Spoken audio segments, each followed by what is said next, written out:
Good morning, good morning, good morning, my brothers and my sisters. Pastor Clay will come to you once again. I just want to bring you a word of encouragement. The word of encouragement comes from Genesis 1:1. In the beginning, God created heaven and earth. And I just want you to know God is at the beginning of everything you want to do. But my main thought to you today is change begins with believing. You have to believe that God is. God is a diligent rewarder to those who seek him. You have to believe that God is. He is the first and the last. You got to believe that God will be there for you. He said, I'll go with you always to the end of the world. You got to believe that God will step in the midst of your situation and turn it around for your good. There's a story in the book of Mark, the 4th chapter, 38, 39. I want to focus on those two verses. You'll find that the disciples are in the boat with Jesus on the Sea of Galilee.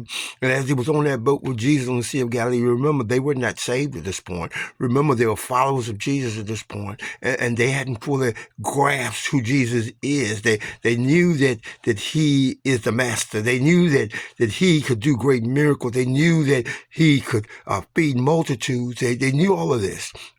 But they haven't fully grasped who Jesus is yet. And just like some of us, we haven't fully grasped who Jesus is in our life. Well, a storm came up as they was on a boat going across the Sea of Galilee. A great storm came up, and the storm was tossing the boat back and forth, and they did everything they could to try to save themselves. But they got to the point where they had to, in panic, they said, Master, waking Jesus up who was asleep on the boat, carest thou not that we perish? And Jesus got up and he spoke to the sea and the storm, said, peace, be still, and everything got calm. Change begin in believing that as a believer, you already got what you need. You already got God in your life. You already got his power in your life. You already got his miracles in your life. You already got his transformation power that can change everything in a moment in twinkling of an eye. Jesus spoke to that storm in the disciples' life, and immediately the storm got quiet. In our lives, we need to wake Jesus up. He's inside of us. Stir up our faith, as Paul told Timothy, that we might be able to do what God would have us do. Again, change begins with believing. This has been Pastor Claiborne. God bless you. Have a smile. Have a great day.